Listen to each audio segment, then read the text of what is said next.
It may be a bye week for Texas Tech football, but the Big 12 show goes on. And in today's video, I'll give my Week 5 power rankings for the Big 12 and discuss who's at number 1, who are some of those elite teams within the conference, and who has the chance to maybe ruin some dreams later on down the line.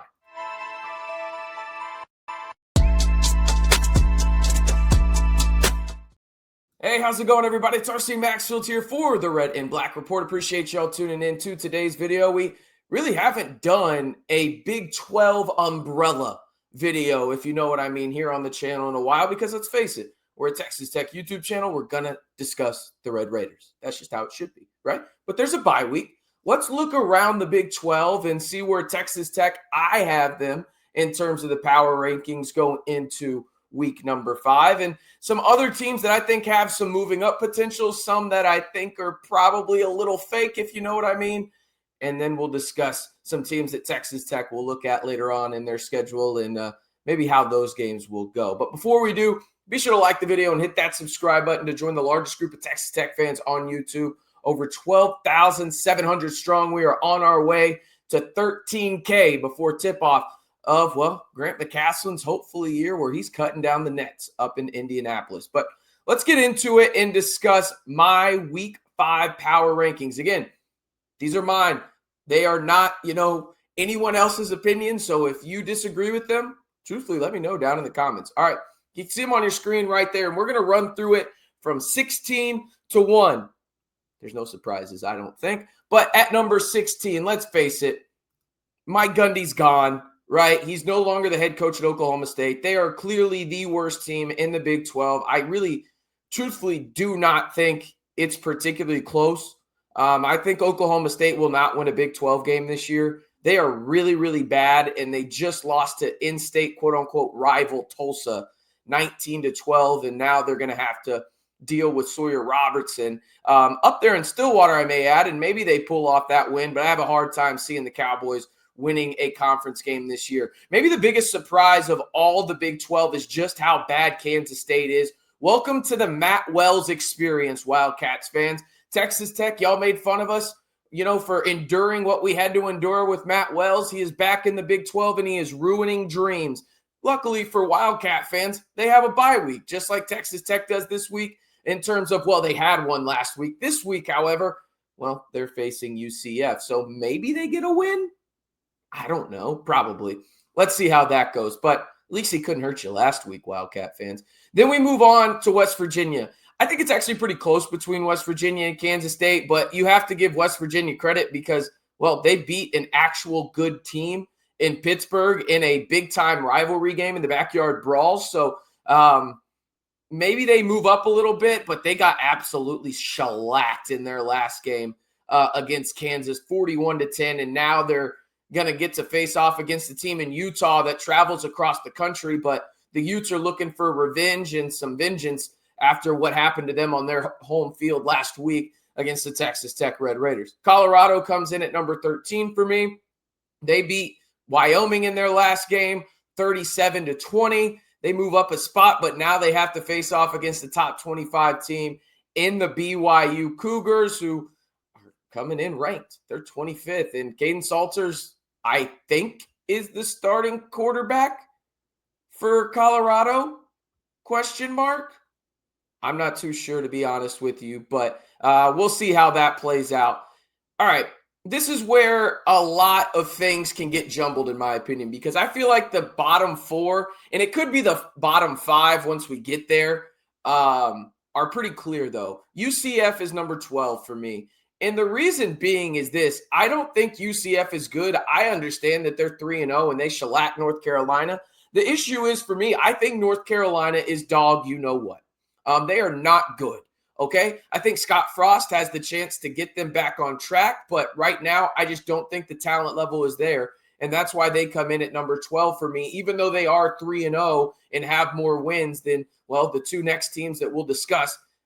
And let's discuss them. Cincinnati, 2-1. They're coming off of a bye. They are at Kansas this week. I believe it's the TNT game at Kansas, so that'll be cool. The Bearcats in Scott Satterfield era really haven't done much. I mean, it's kind of been a disappointment for them, to be honest. I love Sorsby as the quarterback.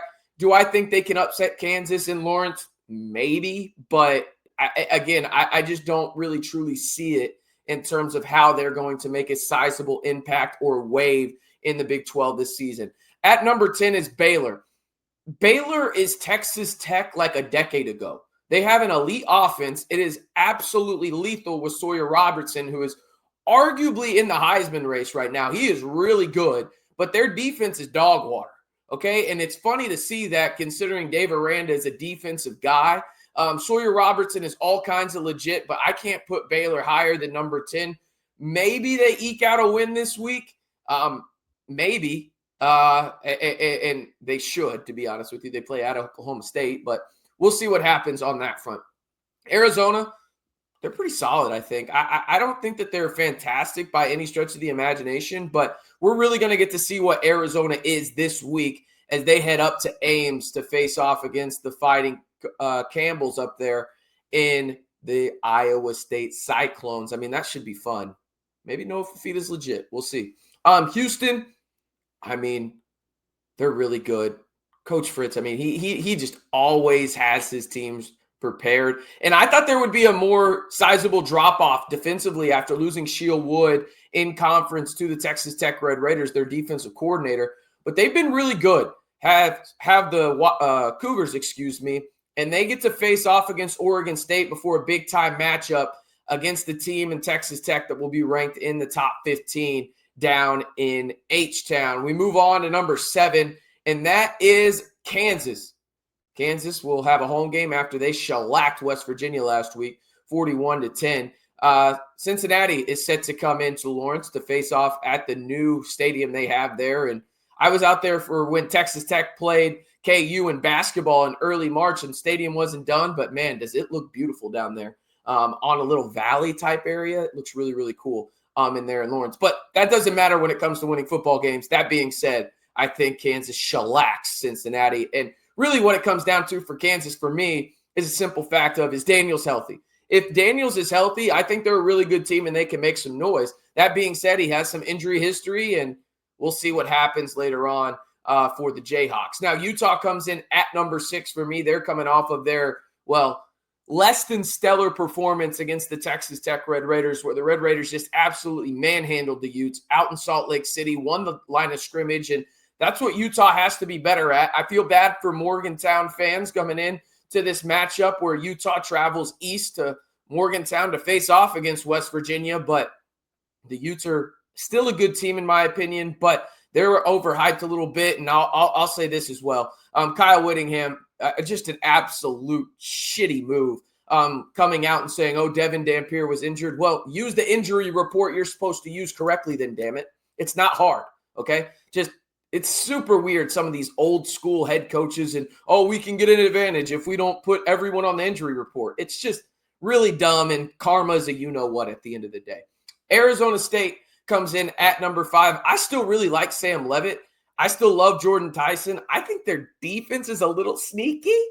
That being said, I don't think they're the clear favorites like they were to begin the year in terms of the odds-on favorites. It's crazy how Arizona State is still in the mix for a Big 12 title, and then the team that had the second best odds to begin the year, Kansas State, just looks like it's just a bad, bad time in Manhattan right now. It's a really bad time, but I think Arizona State can make some noise. Their next big-time matchup on the docket will actually be at home, on Friday at the time of this recording. You're hearing this. It's against TCU, who I have number 2 in the power rankings and come in at number 24 in the AP Top 25 poll. All right, we move on to number 4, BYU. I think this is fair. These are the 4 ranked teams in the Big 12, not in the order that they're ranked in the AP poll, but it is what it is. BYU is number 25 in the AP poll. I think they're really good. I really want to see their true freshman quarterback against big-time competition. That's the biggest qualm for me right now. I would have them higher. I would have them ahead of Iowa State probably, because they've been impressive. That defense is legit out in Provo. That being said, they have not really played anybody, in my opinion, and their quarterback has looked fine. But at the end of the day, He's a true freshman playing in the Big 12. Will that catch up with them? Maybe not, but I can't put them any higher than 4 right now. Iowa State at number 3, but they are the number 2 highest ranked team in the AP poll. But I have them at number 3 in the Big 12 because, well, I like them, but it hurts me to say it. I think TCU is really good. I think they're really good. And I think Josh Hoover, if you ask me today who the best quarterback is in the Big 12, I think you have to go Josh Hoover. I mean, Josh Hoover is a bona fide stud. Okay, and it's a pass-happy offense. I get it. You know, you're going to say, oh, it's a spread offense. It's, you know, an air raid system. Of course he's going to look good. Well, at the end of the day, you got to execute. And Josh Hoover does so at a very high level. You take Josh Hoover off of TCU, and I would probably have them in the area of like Cincinnati in these power rankings. He is that important to their success. They are really, really good out in Fort Worth, and it would not surprise me if it's TCU and then who I have at number 1 in the Texas Tech Red Raiders playing in Jerry World for a Big 12 title. And, of course, I do have Texas Tech at number 1. I think there's a pretty sizable gap right now between 1, 2, 3, 4. Like, I think Texas Tech is clearly the best team in the Big 12 right now, okay? They have the best offense in the Big 12, and I think right now they have the best defense. It's hard to say otherwise when they go to Salt Lake City and absolutely manhandle the proverbial best offensive line in the Big 12. I was saying it, you were thinking it, and everybody you listened to in the creator space was saying that Utah had the best offensive line in the Big 12. Well, Texas Tech manhandled them and then some. They out-physicaled a program that is built on physicality under Kyle Whittingham. The Red Raiders are clearly the best team in the Big 12 as it stands right now. They're headed into a bye week this week, and they are the odds-on favorite by every sports book that, well, builds tall buildings out in Vegas to win the Big 12. I've seen them as low as plus 275 on some sites. So the Red Raiders are clearly number 1 in the Big 12 right now, but from 1 to 16, let's run through it. You can see it on your screen. Texas Tech at number 1, then TCU, Iowa State, and BYU to round out the top 4. From 5 to 10, we've got Arizona State, Utah, Kansas, Houston, Arizona, and Baylor. And then the back half of the Big 12, 11 to 16, Cincinnati, UCF, Colorado, West Virginia, Kansas State, and then, of course, the dumpster fire that is known as the Oklahoma State football program. All right, that's going to do it for my power rankings. If you agree or disagree with me, let me know in the comments below. I get it. Not everybody's going to agree with me, but I think that there's one thing for sure here. There is a clear top 4, maybe 5, depending on how you feel about Arizona State in the Big 12, but this is not a debate. The Red Raiders are the best team in the Big 12 as it stands right now, and they are going to be the hunted when it comes to the remainder of their Big 12 slate. All right, I'm RC Maxfield reminding you, if you haven't already, be sure to like the video, hit that subscribe button, and turn on that notification bell to be instantly notified of everything Texas Tech football, men's basketball. That's not too far away, right? Whether it's happening on the gridiron, hardwood, portal, high school recruiting, or any other news you need to know about Texas Tech football or men's basketball, we've got you covered 100% free right here on the largest independent Texas Tech YouTube channel in the Red and Black Report. All right, that's going to do it for today's video. Let me know in the comments below if you want more of these type of power rankings throughout the year. It may not be every week, but maybe every other week, maybe every 3 weeks. Let me know down in the comments. But again, I'm RC Maxfield reminding you, as always, stay safe and Ruckum Tech.